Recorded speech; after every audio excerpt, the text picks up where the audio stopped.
wonderful. Everybody take a deep breath.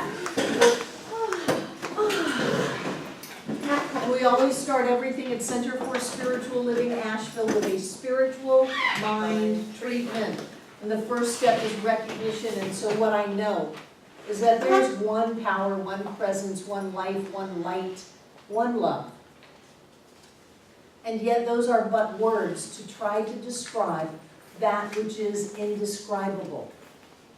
And so I take it down to simply, there is one.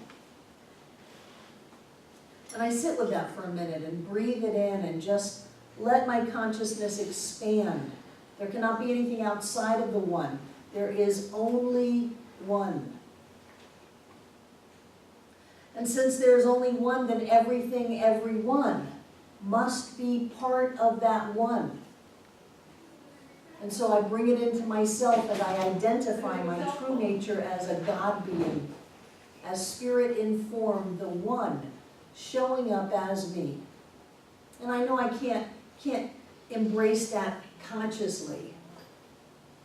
So I simply open up my awareness to go beyond the world of thoughts into this sense of connectedness, this sense of energy moving through me, spirit moving through me, love and light and life moving through me. And I know that because there is only one, then I am connected, I am a part of all that is. And so I let myself expand into that greater idea of who I am. And from that sense of connectedness and expansion, I simply claim the truth. I know that since I am made out of God's stuff, then whatever God is, I am. So I affirm and realize that right here and right now, I am absolute prosperity. I am total vibrant health. My relationships are all centered in divine love, and love is all there is. My way is made clear, the doors are open, everything is in place, and I succeed at everything that I touch. Every step of my day is light and love and happiness and peace and joy, because that is my nature, and that is what everything and everyone is. That is the truth of my life. And from that place, wow, how great is that? I move into gratitude. I'm not grateful to anything, I am just grateful. I'm grateful for health and prosperity and love and success, joy, peace, happiness. I am grateful for knowing that I'm connected to all that is, for being a magnificent being of light and love. I'm grateful for every manifestation, every demonstration, every day, every hour, every minute, every breath, every thought. I live my life with an attitude of gratitude. And then I move to the last step, which is just to let it go. I have thought the thought, felt the feeling, set spiritual law in motion. I've known the truth. I've done my work. Now I can just release it into the universe and know that the manifestations in alignment with my thoughts collapse into form as the demonstrations of my life. And together we say, and so it is. Wonderful, wonderful. Come on in. Come on in.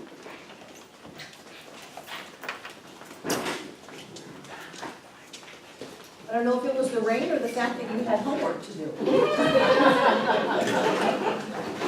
Oh, homework.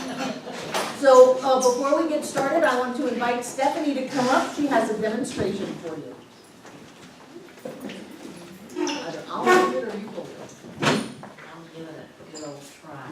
Hello, everybody. I'm Stephanie, and I have a couple of comments. I moved here a little more than a year ago, and I was here about 3 months after I got here with the summer prosperity class. And I have to admit that was pretty wow stuff for me. I had never gone into that territory before. And I practiced, and I had a lot of visualizations, and I did not demonstrate at that time. but all this year, I've been using the same practices and the same visualizations. One of them, which is a mailbox that opens up with a bountiful check for me. And that occurred today. Yay! I went to and opened, and of course I had forgotten by this time because it's just now, it's a symbol for bountiness. I had forgotten about the check thing, but when I looked, I could tell there was a check, and immediately my mind said, oh, God sent me the check. It's finally the right time. So I have a check that is wetting my whistle merely because it's for $30. It's from the county. I have no idea what it's for because I know it's from God, and it's just getting my pump primed. And I also know that there's something for me that is incredibly more fun than receiving God's bounty. And that is giving it away.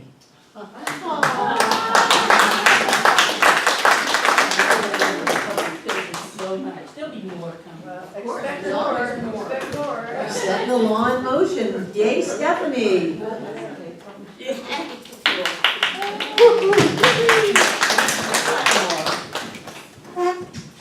When you do something over and over and over again, you are impressing upon universal mind, spiritual law, that which you're choosing to think about, whether it's thinking about there isn't enough, or all men this, or all women this, or it'll never, or I can't. Whether you're thinking about that, or whether you're visualizing a mailbox filled with money, if you do it over and over and over again, it's going to create in your life.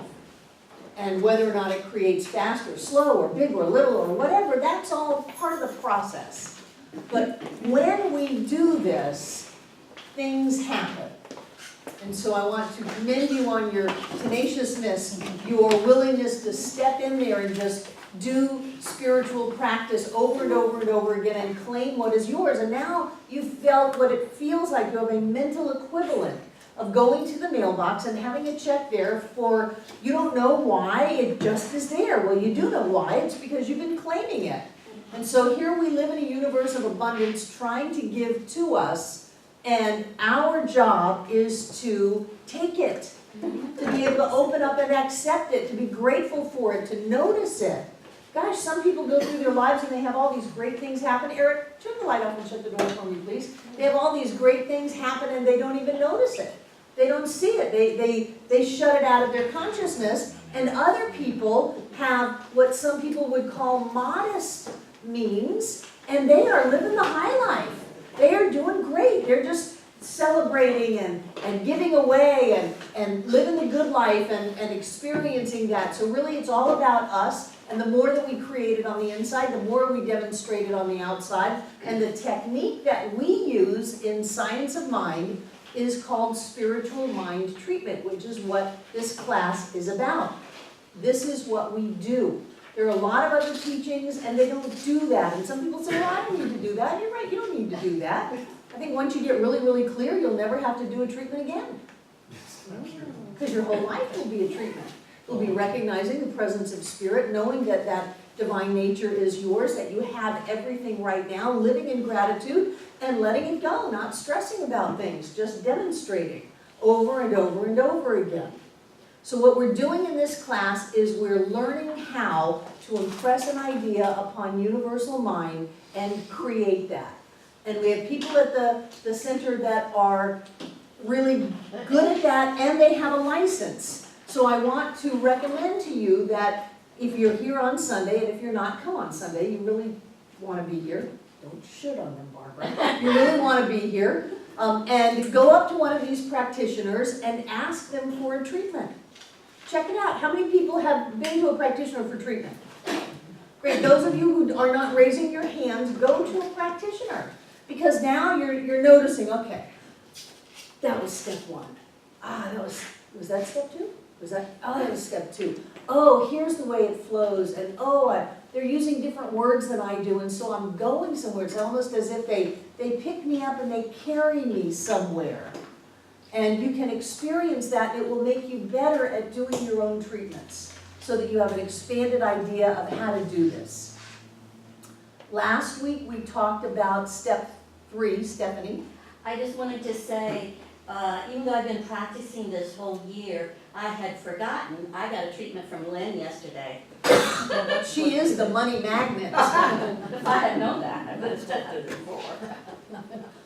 You hear that? If I had known that, I would have asked for that before. Yeah. So don't wait. Yeah, Sign up with Lynn tonight. yeah. Really. Because in the Science Mind textbook, Ernest says that to demonstrate, we don't need 100% belief. We only need 51. We just need a little bit, just to tip the scale. And because there's only one, think about it, and we're all part of the one, we can join with someone else's belief or consciousness. We don't have to have the whole 51 inside of ourselves. Sometimes we've had amazing demonstrations with people who come and say, I don't believe any of this. You know, they told me I was going to die, that there's only a 5% chance of survival from this. And I'm terrified. And we do treatment work, and they are the 5%. And they come out of it and go, I didn't have the belief, I have it now, but I didn't then, and that's why we have practitioners. So I want you to avail yourself of the gift that is given. Not all centers have free treatments on Sunday. There are some centers where you go and you've got to write out a check before you get a treatment, and that's just the way that it is. That's their culture. Our practitioners have decided that they don't want to do that. So on Sundays, that's the gift. If you make an appointment, there's usually a love offering, or I know some people have Lynn on retainer and things like that, but that's something you negotiate with the practitioner. Get a treatment. Get a treatment. Put some energy into it. Give something for that. Establish value.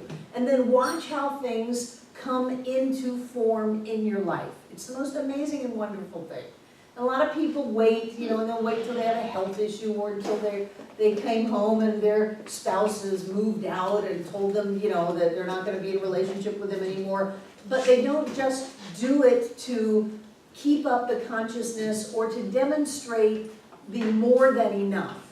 And what I want to encourage you to do is not to wait until you're backed up into a corner, but to receive treatments and demonstrate so that you can go from good to great, so that you can go from enough to more than enough. You don't have to create a problem so that you can fix it.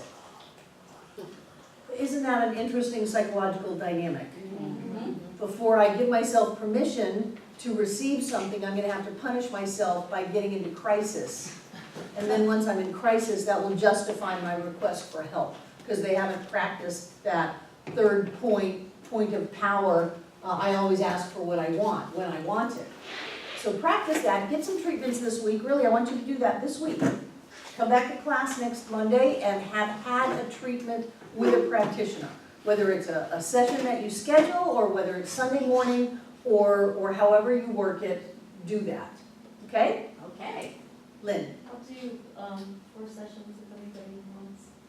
you're going I to will offer to do for 4 people this week. 4 people, if you want to sign up with Lynn. She's offering to gift you with one of her sessions, and I know her private sessions come with a cost, so this is a gift. Yes. This is And a they're gift. really powerful. They're really powerful. They are. They are. I do admire you. Not only your ability to demonstrate, but being with you when you treat is like being on a roller coaster. Yes. So true. Good. So you had homework last night. I found it fascinating that John gave you 3 sets of homework right as class closed, as he wasn't going to be here for 2 weeks. So what he told you about was the way that Ernest Holmes started treatment, which was only how many steps? 3. And it was Orrin Moen right after World War II that thought, you know, Americans could really, or in the middle of World War II, something about World War II, Americans really could benefit from incorporating a practice of gratitude into their experience. So let's put gratitude in spiritual mind treatment. And then, I don't know who came up with the 5th step. I find that to be the most valuable for those of us who are a bit of control freaks. Because I want to figure out how the universe can manifest this so that I can feel secure, and then I'm going to make sure that it manifests in that way, except what I've done is cut away all other options. And so the idea of letting it go is so important. Just to let it go, to trust that life has what it takes. The sun came up, your car can show up. You know, whatever it is, your peace can happen. So the fifth step is very important to me in terms of just letting it go. So first step is what? Recognition. Recognition. What is a recognition statement? God is. No, that's two. God is all there is. God is all there is. And how many different ways are there to say that? A lot. A lot. And those of you who are not verbal, you don't have to go with words. Some of my best treatments haven't had any words to them. Just, what I like to do is just go out there. If you haven't checked out the NASA website with all of the pictures from the telescopes and the amazing photographs on there, you look at the picture, and for me, I can't tell whether this is a nebula, a universe, or if it's a microscopic picture of quarks and things like that. To me, they all look the same. And so what I do is I just kind of see how far out there I can go. And then I bring it in. And this is something that takes time. You know, you're not going to do it in 10 seconds. But just hang out there as big as you can go. Feeling connected, feeling a part of, feeling the vibrations. Sometimes there's sound that goes along with this. And then bring it inside of you. And feel that as who you are, as a part of your nature.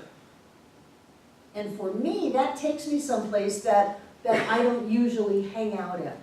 I'm somewhere else. I'm in a different realm, a different state of consciousness. And that's one reason that I write down what I'm going to treat for. Even if John and I are sitting there having coffee and we're treating for each other, what do you want me to know with you today? Know that this call goes great and that meeting goes good. I'm writing it down because sometimes I'm moving into that step 3 and I don't have a real sense of what it was I was supposed to remember to treat for. And when I'm treating for you, I've got my treatment book and I've got all your names. And if I called you and spoke with you and you gave me a request, I've got that written next to your name so that I can remember that. It's okay to have a list when you're treating because I don't want to do a treatment from this consciousness. I can, and I have. But I want to do a treatment from this consciousness. That's why I said being with Lynn when she treats is like being on a roller coaster because there is so much energy moving through her because she is out there where the energy is. So you're going to go out on step 1, and if you're using a word like God is all there is, please do more than that. If you're verbal and you want to do it verbally, that's great. Sometimes I pace around in the sanctuary and treat sometimes at the top of my lungs because I'm a very verbal person and I like to hear it come back to me. Other times I've treated silently. However it is you're doing that you can connect with something that is big. You know, big, big, big. You want it big. Go there. And of course, on a conscious level, we're never going to be able to encompass the infinite. The finite cannot encompass the infinite, even though the finite is the infinite. On our thought level, we're not going to go there. So stretch, go as far as you can go. And then bring it back to you. And know that that is what you are. That is your nature. And I find step 2 of treatment to be the best therapy that anyone can have. That if you are feeling ashamed of something, if you're feeling like something's lacking or missing or like you made a mistake or that you don't have something, and you move into that, that is what I am. I am pure light. I may have sat down here thinking I was going to treat for this closing that I'm going to, and that everything falls into place and that it's a win-win for everybody, but I am pure light. That's the greater truth here. And so moving into that state, And then you go, oh, right, I was doing something here. Oh, yeah, treating for the closing. Then you can go and treat for the closing, but you're doing it from a place of being pure light, of being this amazing, magnificent, powerful spiritual being. And so when you do that, it's a just a different experience. It's a different experience. So did we explain enough last week the difference between affirmation and realization? For me, affirmation is more of a conscious process, and it's got a list to it, and I don't think it goes as deep as realization. However, it's really good for learning, because you're checking yourself off. Is this present? Am I futuring? Am I talking about what's going to happen, or what's coming, or how things are changing, or whatever? That's all futuring. Is it in the present moment? Is this about me? In a teaching class, I want you to be treating for yourself, not your neighbor. Your neighbor may need treatment, but you're treating for yourself so that you get used to that. Towards the end of the class, we're going to have you treating for each other, and you can begin to practice that. But right now, I want you to treat for yourself, not for world peace, not for the economy, not for the upcoming presidential primaries, none of that, just you. The words of Michael Beckwith. It doesn't matter who's in the White House, it matters who's in your house. Who's in your house? Who's home? So that's the affirmation. It's personal, present, powerful, precise, and positive. You're not treating with a denial, although we did play with denials quite a bit on that Primary Lessons in Healing Annie Ritz-Malitz class that we did. We spent a lot of times working with denials, but for this class, it's going to be positive. So if you have a don't, can't, won't, shouldn't, that's got a not in it, it's got a no in it, you're going to change that around. If you're saying, what's something that somebody's treating for right now? Happiness. David? Health. Health. So if you're saying, I'm not sick, my foot doesn't hurt, I'm not sneezing, I don't have a fever, then how are you going to flip that around? I am perfect health. I am perfect health. I am perfect health. The man whose mother and grandmother were religious science ministers. God is every part of my body. So and God doesn't make bad things. Right, right. So God is every part of my body. God doesn't make bad things as a denial, so we're going to leave that one aside. That was one of the Yes. steps growing up. Well, of course, that old-timey religious science definitely used denials quite a bit. But for this class, we're just going to keep it with the positive. My body's in vibrant health. Every cell in my body is vibrantly healthy. What I like to do is there's a light and an intelligence inside of every cell. Every cell knows exactly what to do. I was born to heal. All of my cells bind together with other friend cells, and they make tissue and bone and organs and systems, and they all know exactly what to do. They all have everything that they need, and they easily release whatever it is they no longer need, so that I don't stop the treatment and immediately run to the bathroom, to release. I don't want to do that, so it's easily releasing, having everything that it needs. And when you can look at your body and get that your body really is smart, it really does know what to do, it's easier to affirm that and to let that go. So here you have an affirmation. You got your 5 P's, and you're saying, I now am healthy. I am healthy right now. I'm now healthy. I'm healthy right now. That's an affirmation, and that's great. And the other side of that, which is a little bit more advanced, is realization, where you sit with that until you experience it, until it's real to you. Oh yeah. Of course my body's healthy. Of course, I really can feel it.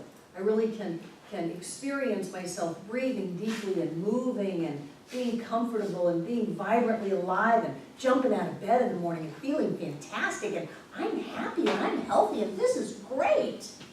You see how that moved into a realization? So what you want to do is you want to stay with it and get it. too many people want to rush through a spiritual mind treatment. God is all there is, that is what I am, I now won the lottery, thanks a lot, and I'm done. Truly. Efficient. But if you don't move into that place, then all we're doing is blowing smoke. Dave? You know, I say, that's how I remember the steps though.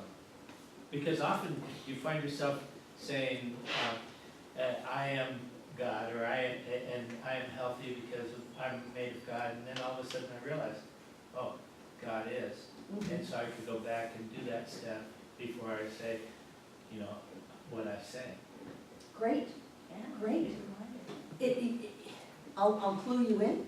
You don't have to do the steps in order. Sometimes if there's a truck coming at you, you might want to just jump to one step and be good with it. Sometimes you don't have time.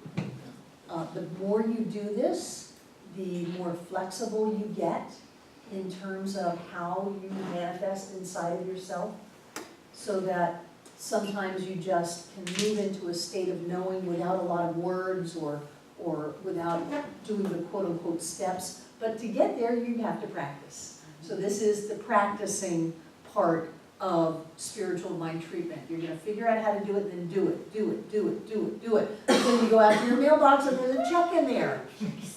There's checks in there, exactly. Lots of checks, lots of money coming in from various directions. Seth used to have a thing in ever-increasing amounts from multiple sources, all of that. Jane? I had a sore toe, and so I went to Cece's Nails to have a pedicure. And the thing is that what I did was I have a terrible habit of discounting people's advice to me.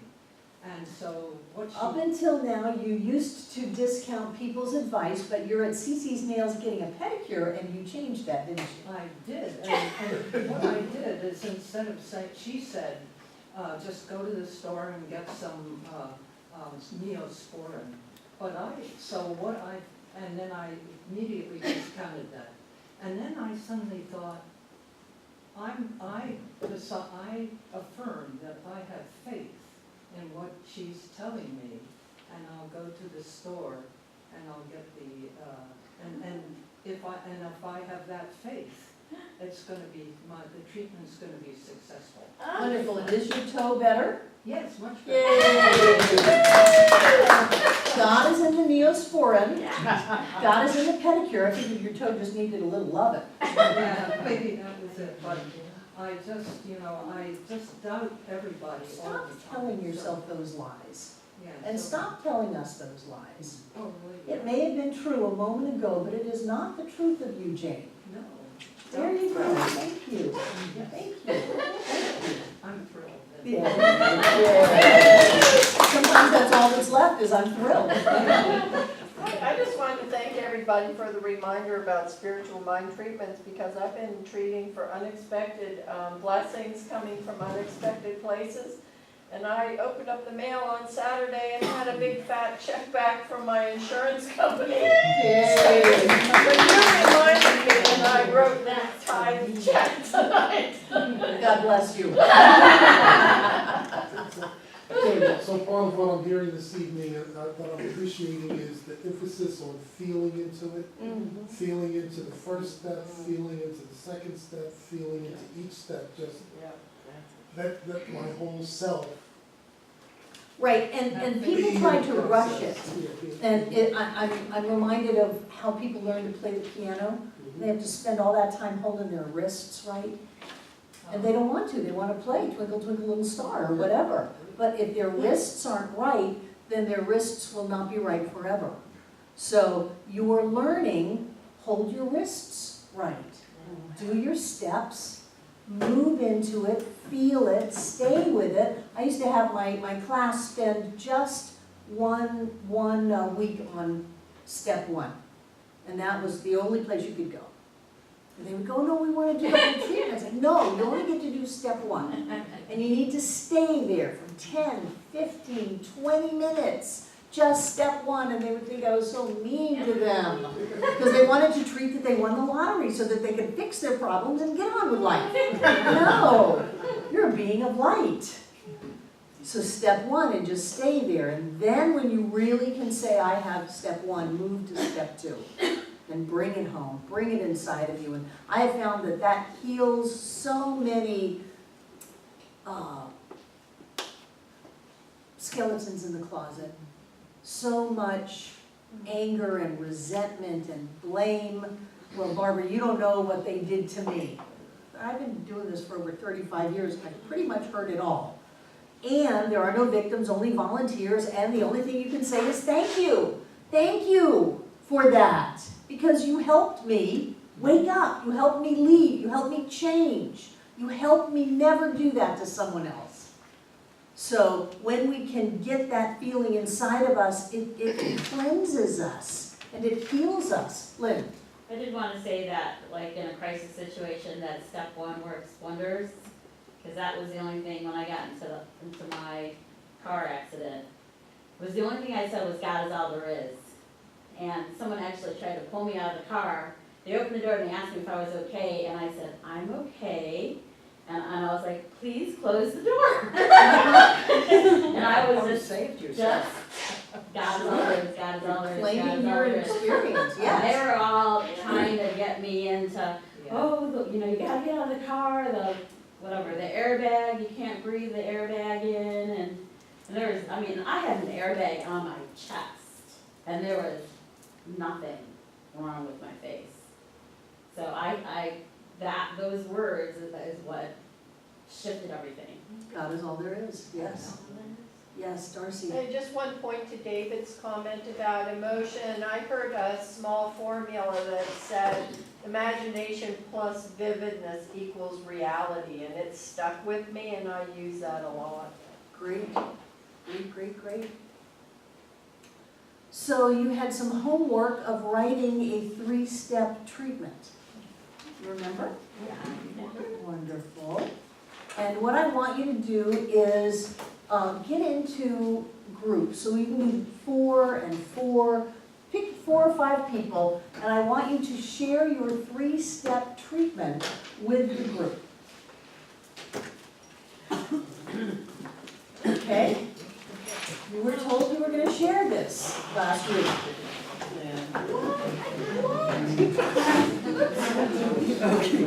Kristen, will you turn the camera off? Took over. How you doing? Email, I don't know if you got my email yet. I'm not having all No more than 5, so Eric, will you And I'm like, oh, where did this come from? I just want, I'm not in this, am I? Yeah. Because I keep moving. So how was that for you? A little bit of confrontation because you're talking to other people, but safe because you're in a group, not actually in front of the whole class. So let's take it to in front of the whole class. And who in their group would like to volunteer to share your 3-step treatment with the rest of the group? I mean, I don't want to have you vote on who is the best one, because that is a competitive universe instead of a creative universe. So who out of the group back here wants to come up and share their 3-step treatment? Come on up, and then who out of this group wants to share? Rick's going to come up. So Darcy and then Rick, who out of this group wants to come up and share their 3-step treatment? Morgan, come on up. And then the back group, who's going to come share? Come on, Eric.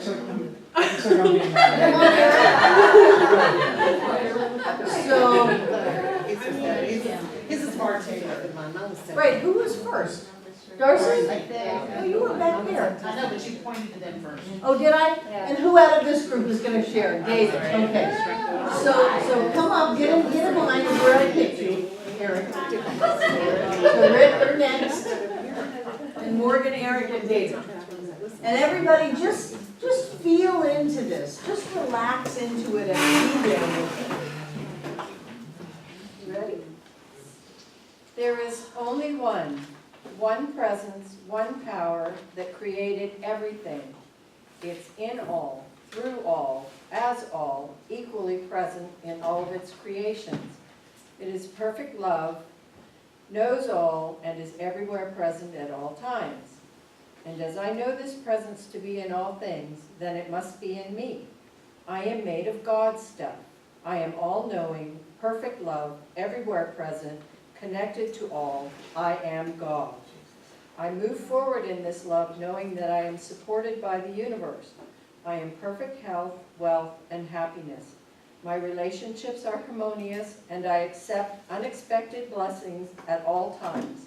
Life is rich and beautiful. And it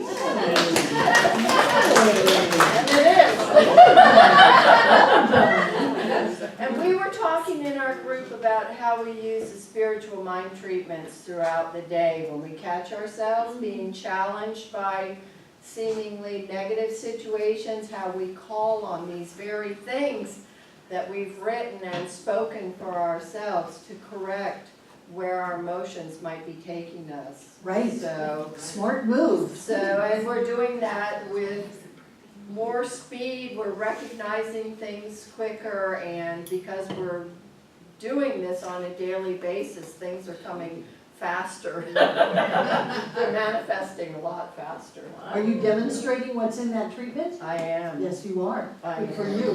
Yay. You can sit down. Go ahead, Rick. I know spirit love is all there is, infinite, eternal, encompassing all. This presence is all power, all life, all intelligence, all good. Since this presence is one and is all, I can only be this presence, this love, right here, right now. I can only be the love that God is. I am love, I am kindness, I am joy. Anything that seems to be unlike love melts away into its nothingness in the light of the truth that love is all there is. Whoa! All right. Wow, that's Thank you, Rick. And do you feel that, Rick? Yes, I do. Yes. When I was writing it, I scratched out words. I was choosing words that kind of resonated with me. Yes. And I can kind of, when I write them all the time, and I just get a feeling in my solar plexus. Awesome, Rick. Awesome. There is only one power, intelligence, and consciousness, and that is spirit. Spirit resides in every particle of dust, every molecule of air, and manifests its perfection all around us. I, Morgan Miles, am of this consciousness. I am all-knowing, all love, peace, and joy, and I'm always feeling happiness as one with spirit. As spirit ever evolves and creates in its perfection, I know there is one perfect breath breathing through me. As spirit harmonizes all, I know that every cell in my body expresses only harmony with its neighbor. As spirit resides in happiness, I know that happiness resides within me. Wow. All right. Feel that. Yes. Powerful. I did have one written down, but it's in another notebook somewhere, so I didn't wing it. I know God is everywhere I look, feel, and say, here and now. God and I are one of the same magnificent vibration, and I connect with the infinite storehouse within. I am God, and God is me, and I am happy to be me. That's great. Hey. Yeah. Powerful. God is as real as the air I'm breathing and the floor I'm standing on. God is omnipresent, all-powerful, containing strength and endurance, all-knowing with absolute timing. I am at one with God in all there is. My actions and my thoughts are God is all that exists around me and in me. Everything that I have is created by God. I say with everything that I have created is God. That's what I meant. I'm not reading this clear. I say with joy that my heart is healthy, strong, and beats divinely. I know this is because My heart is made with God's power and beats with divine timing. Yes, indeed, God's heart is healthy in every way. My heart is healthy in every way. My heart is healthy in every way right now.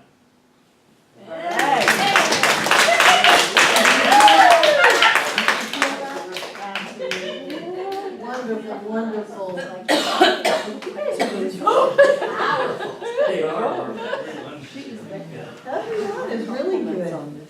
So this is important to me that you catch this. There are centers that say one thing and do another and have a high tolerance for people not being who they are meant to be. High tolerance for gossip and upset and blaming and poverty and illness and failure and all of that. And it's very clear to me that it's really important to me that you demonstrate this teaching, that you do this so that you can live the life that is here for you to live, so that we don't just give lip service to it and then go out and say, you know, I can't go to lunch because I don't have the $10 or $20 to go to lunch. That we are able to have physical healings, that we are able to have financial prosperity, that we have joy in our lives, and that we are happy, and that we have that connection, that it's more than just being able to say the words, that we actually can have that experience, whether it's here or whether you take it and go out into the world or whatever, that you've got that. And so when I decided to have this class, it was really important to me that the people who chose to come into it, which was you, could do spiritual mind treatment. Now, whether you do or not is your choice. But the fact that you can do it and that you can go somewhere with that is very meaningful to me and very important. So that random group that just came up and rattled off a 3-step treatment, I want you to know that really touched me. It really touched me because you're a representative of where the consciousness of the group is, and this tells me that you're really getting it. And so after you go to that place, then you move into gratitude, and gratitude is fun.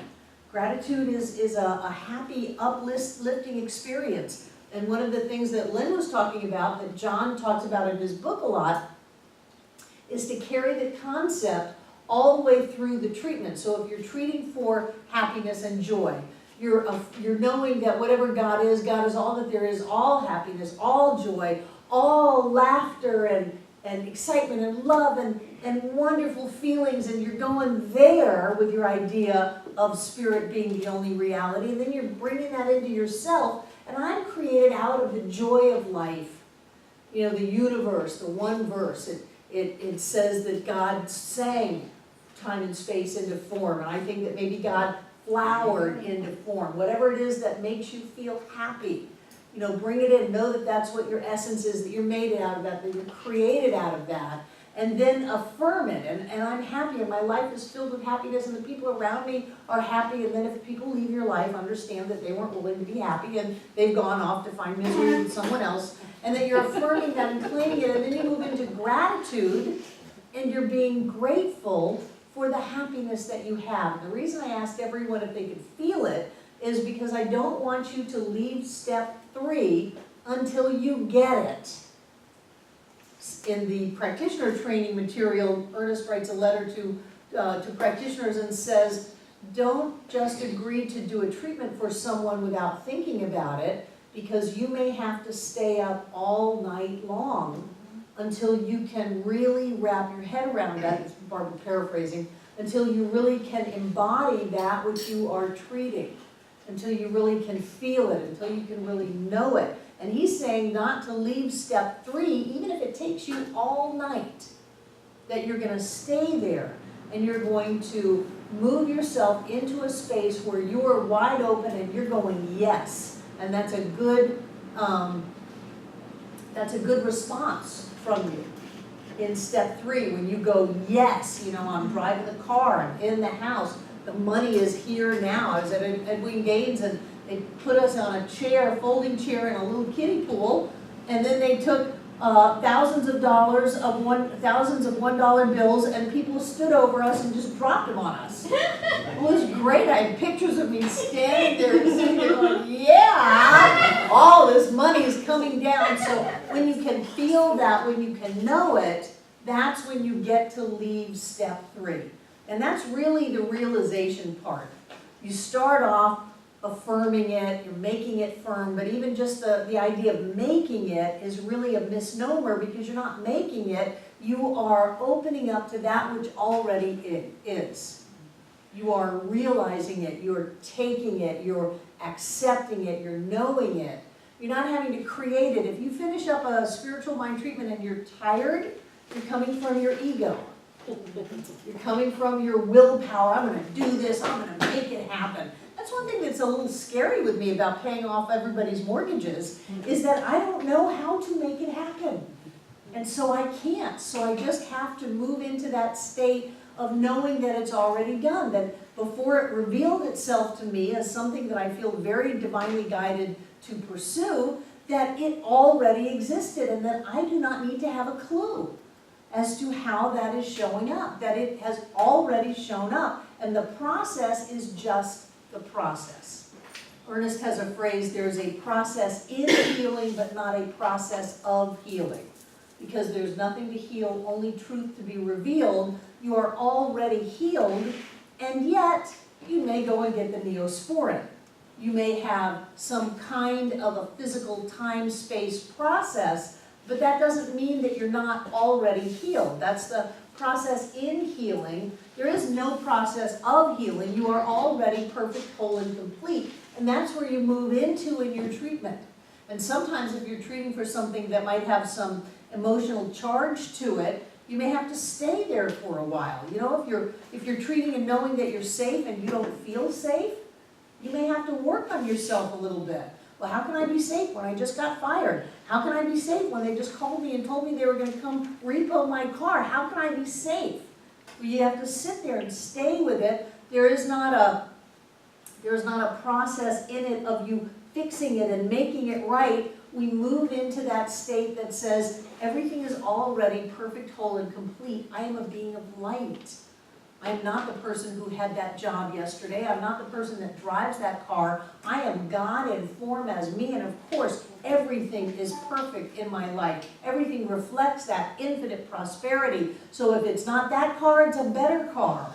And I'm always doing my genius and giving my gift to the world, and I have plenty of money to do whatever it is I choose to do. Money pours into my life. And I don't need to know how it's going to happen. I just move into that state that I'm safe, that I'm healthy, that I'm happy, that I'm whole, that I'm rich, prosperous, abundant in every way, that I have the Midas touch. I love that idea. Sometimes I go around here and I just go, yes. I have the Midas touch. Do you ever feel it when you get in a groove and everything that you touch is showing up, it's manifesting? All I have to do is go there. And I've felt that way where everything I touch just screwed up. It's the same power that I'm wielding. So when I can wrap my head around the idea that says, I'm in the groove of the Midas touch, that's a better place for me. So I have to sit there and get it. And then when I get it, I know I've gotten it. Every person that I said, do you feel it? No one hesitated.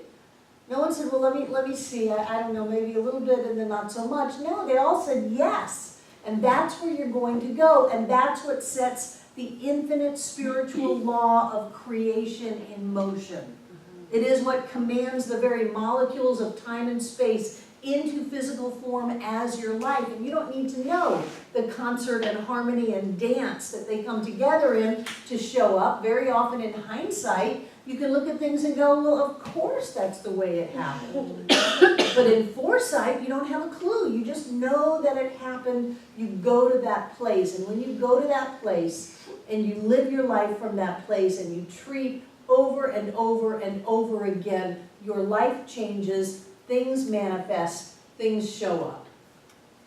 Is there any way you can control that? Sure, Jane. Well, that's one, because when I was a little kid, all of a sudden I felt. Present time. All right, anyway, I felt I could beat anybody at tennis, and one time I did. great. Remember that talk John gave about owning the tennis court up to the sky and down to the center of the earth and every corner of it? And that he would allow someone to come play tennis. He was a terrible tennis player. And he beat that person because he claimed that court. When you can practice, that's why I want you to practice. When you can practice this, then you get better at it and things show up. And isn't it fun to manifest things in your life? Don't you love that? I love to create stuff in my life. And the more I create things in my life, the better I am at it, and the more I notice that I'm creating stuff in my life. So that's what you can do. Okay, thank you. Let's take a break. One question you said last week was that you keep these short. Yeah, and then the Saturday. Bad about changing it. Well, when I sit there all by myself, I'm trying to wait for 3 o'clock in the morning. It's free music concerts on the third Friday of every month. No, right on Lexington Avenue. You know where Lexington is?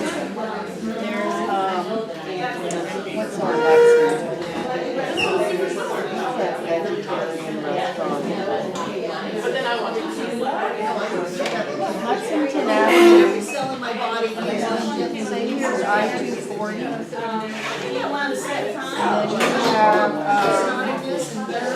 Merriman, and then Lexington crosses underneath.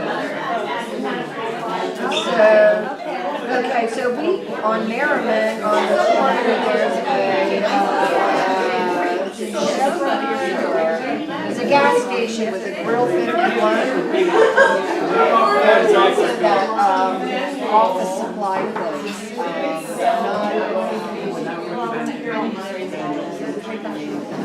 It's a big office. Right there on Merriman. Staples.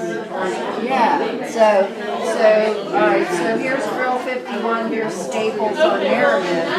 And all you have to do is cross over a street or so, and there's Lexington. And it's on the other side of I-240 because they cross the road off. You can't get through. The stage is here. Yeah. And if you come down Lexington a little ways, there's a road that goes up and around by the U.S. Cellular Center.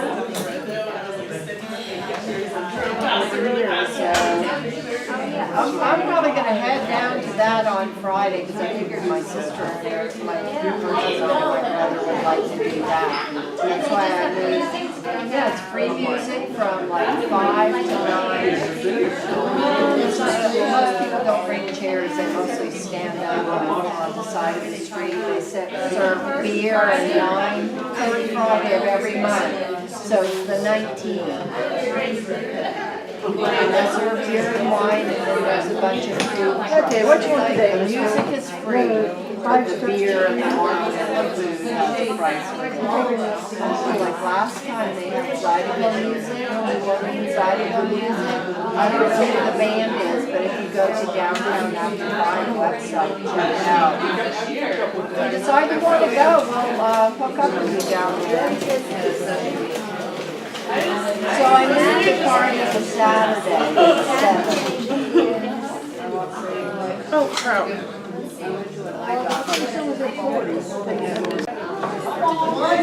Wonderful. So what did you learn? No, what did you learn through this process? Well, yes, what did you learn? Great. You're always learning, Lynn. I learned that chocolate cake is delicious. What did you learn? I learned to feel. Good for you, Jane. I learned to feel. What else? What did you learn through this process? Lynn. I had a realization between what you were saying and my reading today was about, I don't have to need to go into detail, but someone gave an example of something they manifested in the world, which was less than ideal, and how they're like, no, this is not happening. This is not happening. And how they shifted it out of their world, and then when you were talking and I was saying, well, God is all there is, and I said, well, you know, if God is all there is, and I'm the only thing that's here, then I created that scenario, right? I created that scenario, for whatever reason. I can dismantle it just as easily as I created it. Exactly. But like at a whole new level of it, it got really like, you know, the whole sci-fi aspect of it. Well, it's true. If everything in my life is a manifestation of me, if I am the only one in my world, then how can anything be outside of me? How can anything be against me? How can anything be beyond my reach? It's impossible. Good for you, Lynn. That's called an argumentative treatment, and I'd like to go back to that in a little bit. Well, who else? What else did you learn? Darcy. I really like listening to everybody's treatment because of the different ways in which they express themselves.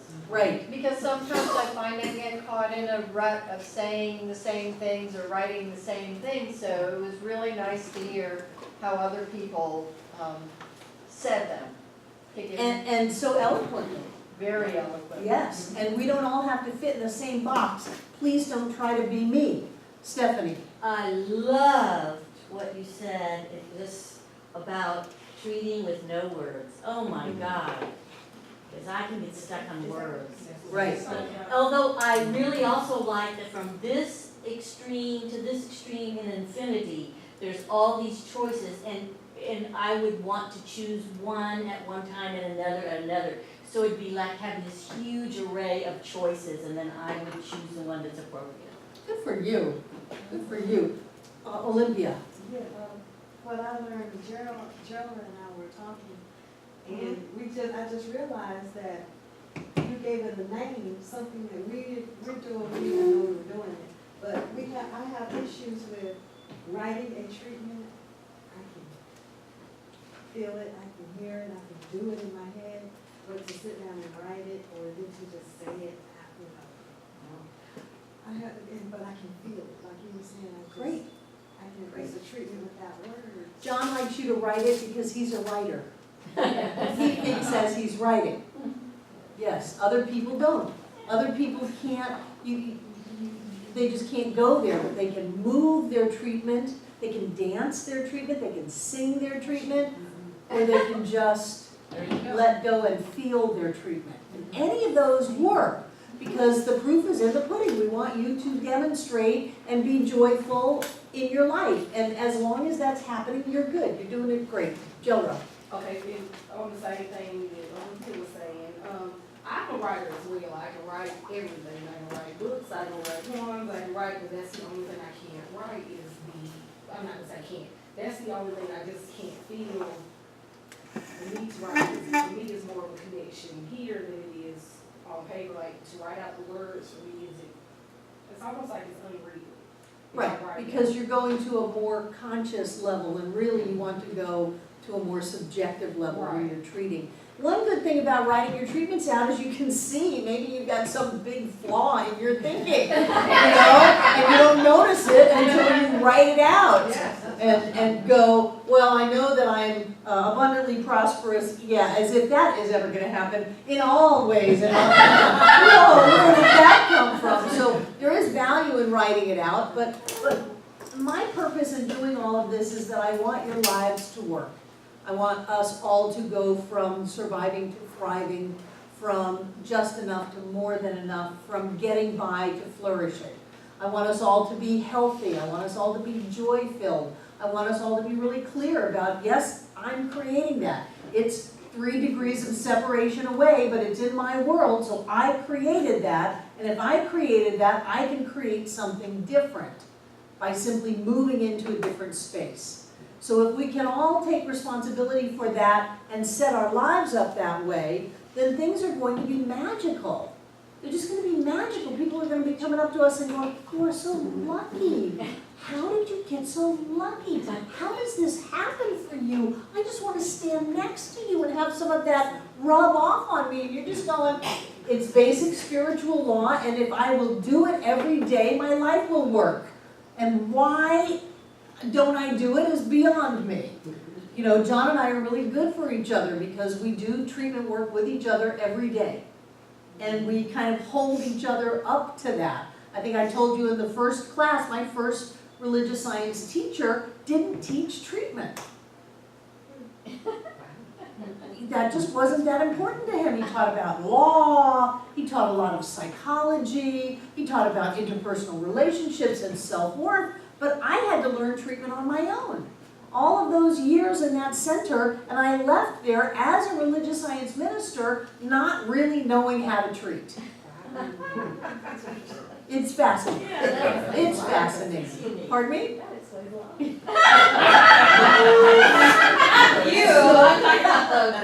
I know. And so I had to find my way.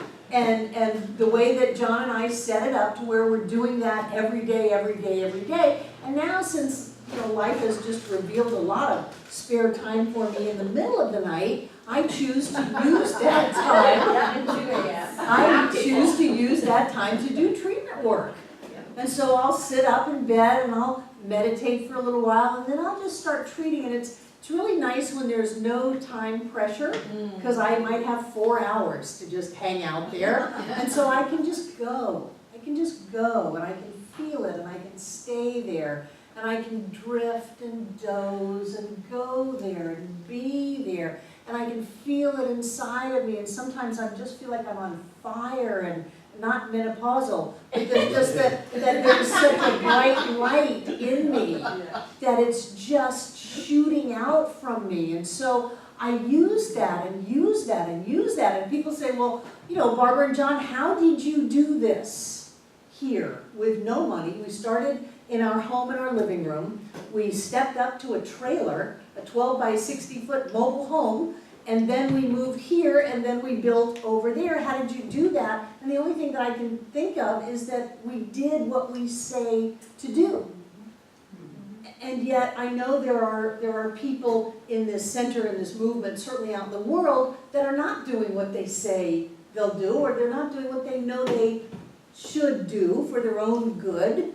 And yet you are. And once again, it just fills my heart that you are willing to take the power that is yours, to stop blaming the outside world, to take the power that is yours, to set spiritual law in motion, to expand into the feeling of the mystery of it all, the magic of it all. And I don't say that Harry Potter kind of thing, but there's a magical element to the spiritual realm, and it's mystical, and it's comes in and out of our awareness. And I can understand when Ernest said in that very famous last talk he did, the veil is thin. And haven't you ever seen that? The veil is so thin. This stuff is not here. I am the only thing here. Everything out there is first in here. And if I want to change anything, I can do that. And so we have people who, I have held people on my lap who sobbed and said, I don't want to die. And we can move into consciousness, and decades later, they are the medical miracle. Because we can go beyond that veil that this world is real and hard and fast, into another reality or another dimension, and we can live there, and we can take people with us, which is what practitioners do, and we can live in a whole different world. And then we step back and it shows up in our lives. Well, of course it showed up in our lives. I'm a part of the sunrise. Of course things will show up in my life. I am a part of the love of life. Of course things will show up in our lives. But how do we get there? And when Ernest says you may have to sit there all night, he's talking about what Lynn was talking about, which is to challenge yourself. If you don't feel it, and to be honest with yourself is really good. Did I feel it? No, I didn't feel it. Okay, what's up with that? And that's called an argumentative treatment, where you're actually kind of arguing with yourself. You're challenging some of your beliefs that say, no, this isn't possible, this isn't real, this can't happen. Well, what is that? What is that about me that has a belief that says it's not possible, well, it's never happened before? Well, if God is all that there is, then all things that could ever possibly be have to exist. So in some realm it has happened before and it's commonplace.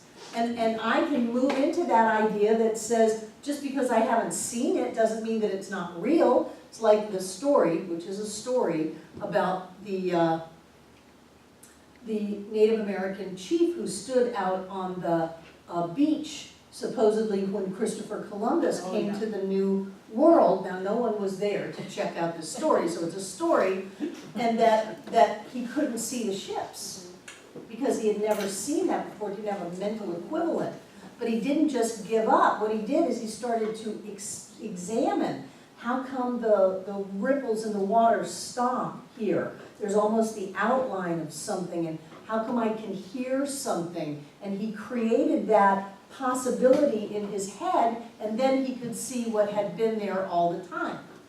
Now, if he had just said, it's not there, I'm leaving, he would never have had that experience. And sometimes we have to do that. We have to challenge what it is we're seeing. Well, just because I was raised in an environment where they said money doesn't grow on trees and there's never enough, is that really real? Or is that just some kind of an old story that I've continued on with because it's easier than really looking at who I am in my life and taking responsibility for the choices that I've made and possibly living a completely different kind of life? That can be scary. To be able to manifest things. Well, what is bothering me about this? What is it that I'm trying to hold on to being small and lack of limitation? What's that about? If God is all that there is and that is what I am, then I have all the power in the world to be able to live the life of my dreams and still be safe. We were talking during the break, Donna was talking about that affirmation that I'm safe, I'm safe, I'm safe. What is it that doesn't feel safe about this? Why am I still blocking that? How can I open up to really getting that, yeah, I could do this. I could live the life of my dreams. I can have it all and be it all and do it all and hang out with people that want to do that. And if other people want to keep me small, those are reflections of my consciousness that I'm letting go of, and I will create new people with bigger consciousness to have more fun with. I can do that. And then you're sitting there and you're going, yeah, I can move into this. I can accept that raise, that greater good, that demonstration of all of this. I can. And then you get the yes. And so sometimes you've got to work yourself up to it. Some people think that all you do is you just, God is all there is, that is what I am. I know that I am abundantly prosperous right here and right now, and I'm thankful, and so it is. You can do that, but only after a lot of work. And so in the beginning, sometimes you've got to work with yourself. You've got to take yourself on. You've got to question yourself. Where did that phrase come from? Oh, you're too big for your britches. Oh, you shouldn't. Oh, what is that? Murphy's Law. That's awful. When I go into businesses and they've got that posted, I turn around and walk out. I don't want their consciousness touching my stuff. Really. So, but where's the Murphy's Law inside of myself? Barbara, what did you do? You told your entire community that we're going to pay off all of our mortgages, and not only that, but they're going to pay off all of theirs too, and all of their student loans, and all of their debt, credit card debt, and cars, and boats, and all of that stuff. You stood up there and you told them that. Where did that come from? Don't you believe that? You believe it when it's a physical thing. When someone thinks they're going to die when they've got a 5% chance of survival, you believe that without a problem. What is it that's going on inside of you? And really, after all this time, do you think anything is impossible? Of course not. And so is there some resistance in the community? Maybe a little fear about that? Maybe, and then that would be a reflection of me. So I need to clean it up inside of myself so that everybody can come along with that, because I believe somebody's going to win the lottery. We've already done that. Tom Wright walked into what used to be the CVS on Patton Avenue. It's a Walgreens now, and they had already printed the ticket up and said, this is for you, this is yours. It was the winning North Carolina Powerball ticket. So can I open to that, have that happen again? Of course I can. Can we demonstrate this teaching? Yes, of course we can. But when I'm all by myself and I'm doing my treatment work, that all the mortgages are paid, everyone's debt is paid and clear. And that's for the people that I know are embroiled in legal problems. paid and clear? Of course I can know that. And is that not my job in life in general to know that? Of course it is. Do I ever want to be anyone who doesn't get that? No. So stop playing there and just step up and be the amazing God being you were made to be. And I say that to me and I say that to you. And whatever resistance may be there, don't be afraid to look at it. Science of Mind is not about pretending.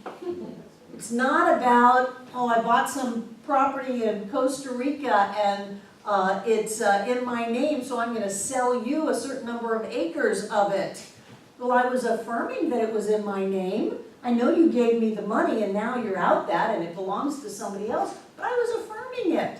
That's a bunch of bull. It's not about lying. It's not about pretending.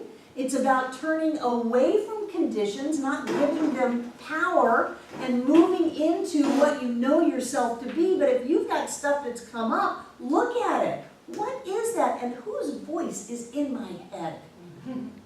Whose voice is in my head? Who's telling me that? How old am I? That's a good question. How old am I right now? If you're 4 or 5, don't let that part of you choose things in your life. Give them some milk and cookies and put them to bed. You say, oh, I've got to let my inner child out. No, you don't.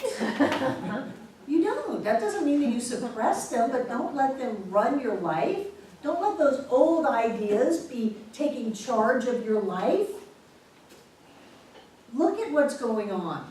Wow, I just really screwed that up. Wow, I did that.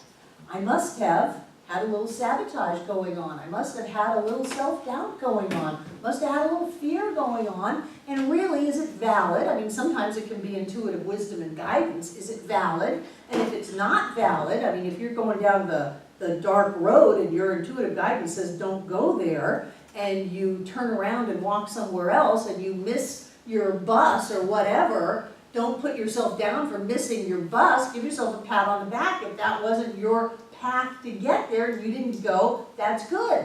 But if you're screwing something up on a regular basis, like relationships or jobs or things like that, you know, we've got realtors that'll get right down to the last second, then everything will fall apart, and that happens over and over and over again, then that's a pattern. So what's going on inside of you? What's coming up? What do you need to look at? And what do you need to take on? I am God. God is all there is. I am all that there is. I can do this. I can have that. I'm up to the task of being happy. I'm up to the task of being rich. I'm up to the task of living my divine life. I really can do that. And if there's some kind of sabotage or fear or trepidation going on, you just take it right on and say, wait a minute. I did that, I can flip it. That's why on Sunday mornings I almost always say, if you're creating something or if you're getting rid of something, if I did that, I can flip it and I can create something new. Karen. I wanted to tell you that we were talking about how we can sabotage ourselves. Mm-hmm. I had a person that asked me out to eat last week. And as you know, we can go places and we've never been and we don't know how expensive the meal is. And I almost told them no because I didn't know how expensive of a place it was. And then I thought to myself, no, I will enjoy going there. And I went, and what was so funny, the person paid for my meal. That's what happens when you invite someone out. What you're saying is, I'm going to pay for your meal. Just a little social etiquette. The thing was, is normally this person wouldn't have paid for it, would have been Dutch treat, and I didn't know how much it was, and I thought to myself, I don't know if I've got enough. If I buy that, will I have enough to do with the rest of the week? And I thought, no, I'm not going there. Good for you. I'm just going to go because I want to go to this place, and I went, and it was so funny because the person paid for my meal. That's because you cracked the door I to did. accepting your abundance. Yep. And when you crack the door, the universe is all piled up there waiting. You crack the door and it comes pouring in. Yes, and today I got another check in the mail, and I have another one that I'm expecting because I looked on their website that should be in here within a day or two. So because I didn't stop that flow of money right there, Right. More I've money got showing more up. in the last week. Exactly. Good for you. Yay.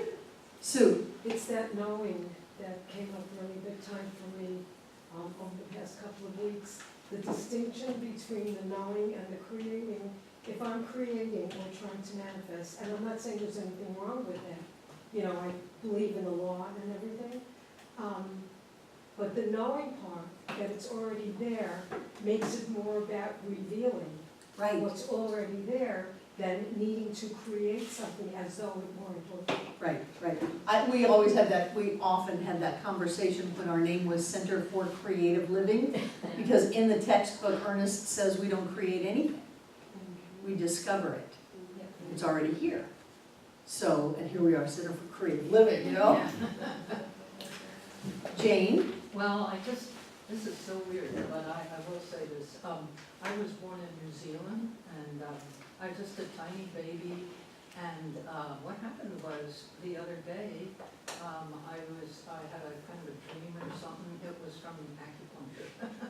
But my mother's voice was calling, and what she was saying is, now is the hour when we must say goodbye to you. Soon I'll be sailing far across the sea. Well, the thing of it is that I had a friend with a computer, and I told her, and she looked it up, and that was a Maori song. It had been written in New Zealand around 1935. Yeah, isn't it beautiful? Sure. Yeah. The more that you get out of this Wow. locked in time and space, the more open you are to all kinds of things. Oh, it was just the most exciting, beautiful kind of a. So you have a memory of your mother that has beauty in it. I do, that's the Isn't first that one. wonderful? Yeah. Congratulations. I know you. Oh, Darcy. I was just gonna say, I feel like it's the center and you and John and all the people here that make it really real for me, because first of all, you and John practice what it is you preach. It's very obvious. It comes shining through in spades, and just to be able to hear everybody's story and the things that they're dealing with and how they're dealing with it, just has given me so much more strength to want to go forward and move through my stuff too. Yes. So I'm very thankful for the center is what I'm trying to say. Well, I'm not interested in being a star. No, I And I have understand been in that. the past. Been very interested in being up on a pedestal and being a star, but really I'm more interested in us all being stars I and, know, but and being able to live our lives in amazing ways. But that's what's so special about this center, Barbara, for me it is, because there's so much realism here. There's, I mean, you and John, it's obvious that you practice what it is that you're I don't know teaching why all of anyone us. wouldn't. If you know this, why would you not want to do it? That's crazy to me. That's just crazy. So here we know it. We've gotten really good with the first 3 steps of treatment. We're going to practice that a lot. And this week we're adding the next step, which is Gratitude. gratitude. So in your treatment, you're going to be grateful for what? For what, not asking, what you're treating for, what you're knowing. You're going to bring your gratitude into your treatment. So if you're treating for health, you're going to be grateful for your health. And that means that if the only spot on your body that doesn't hurt is your elbow, you're going to be grateful for that elbow, and you're going to be grateful for it. You're going to practice all day long. Someone asked me Sunday what a good gratitude book was, and I gave them Wallace Wattles' The Science of Getting Rich. Has an entire chapter on gratitude. It's on our website if you want to download it and just look at the chapter of gratitude. Start being grateful. Start bringing in your consciousness how rich you already are, how abundant you are, how healthy you are, how beautiful you are, how happy you are, how fulfilled you are, how loved you are right here and right now. Start noticing that, and what's going to happen? You get more of it. It's going to grow. You're going to get more of it. When you go around and go, oh, I love this center. This is fantastic. Oh, I love living in Asheville. I always marvel at how people are saving their money for years so that they can come here to Asheville during the summer. They can, raft down the mountains and go to the Biltmore and drive the Parkway. And people come into my office and, hey, it's here. Well, it's just awful. Oh, I just want to slap them. You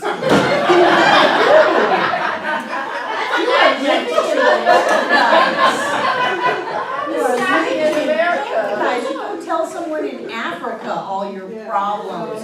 Somebody somebody trying to feed 10 children and they're all dying of starvation and the water's polluted and the warlords come through. You know, we don't have problems like that, so let's practice affirming and being grateful for all of the wonderfulness of our lives, and that's your homework for this week. I mean, don't you just love plastic?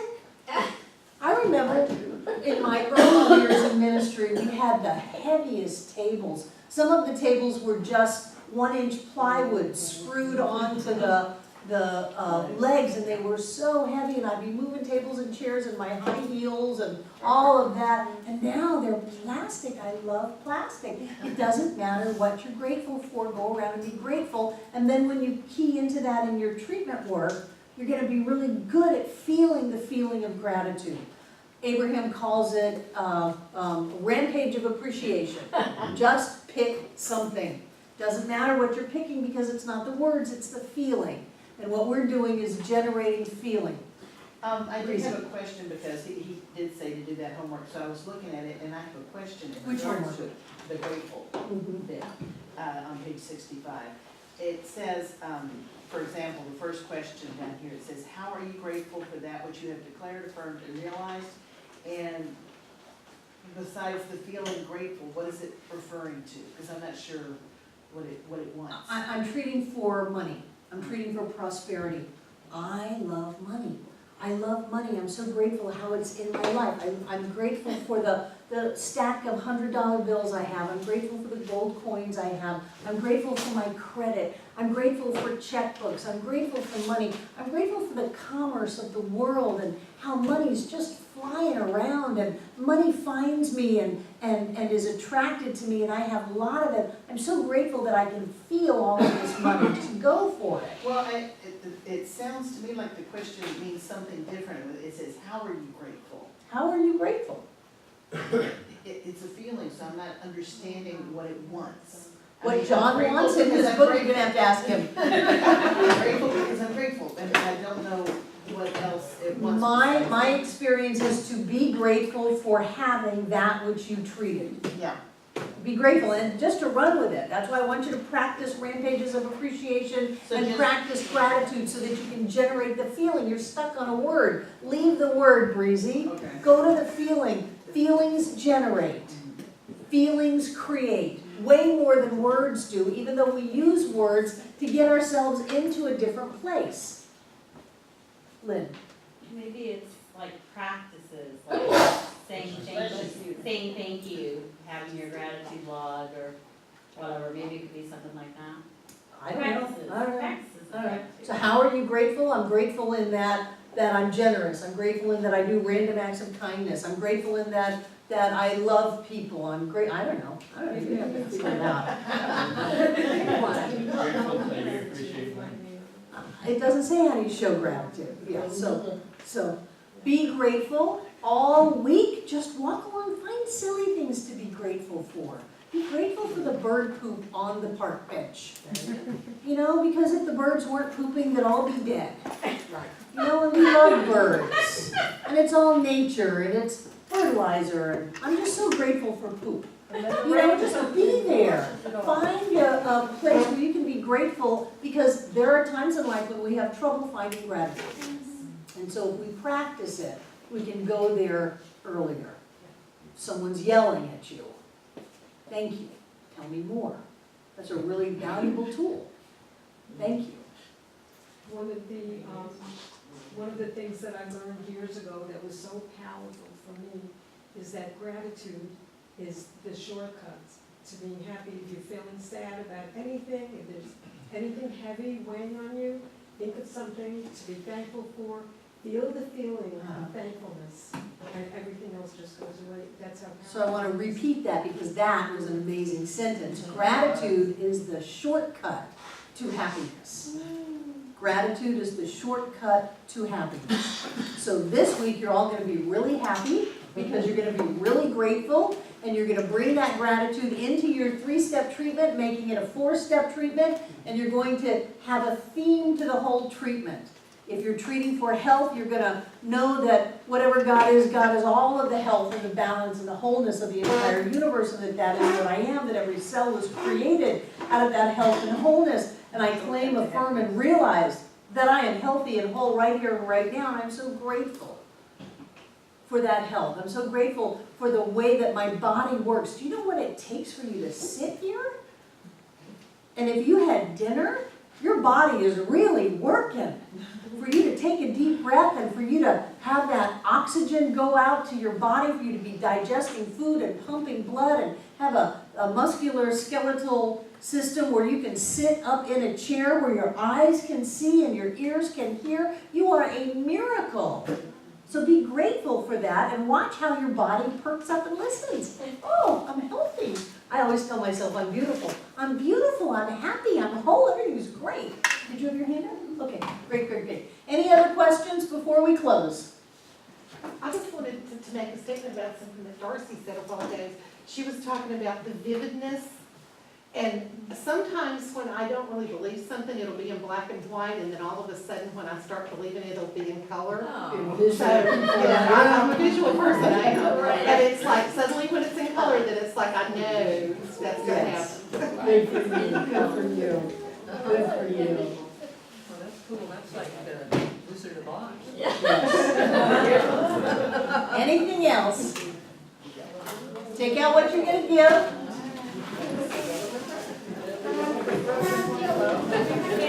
I want to remind you that I have your envelopes, that I am treating, holding these envelopes every day, knowing that whatever has been written on these papers is yours now, that there are wonderful blessings and excitement and joy demonstrating in your life right now. So I want to remind you, we're halfway through the class, that I've got your envelopes each and every day, skin to paper.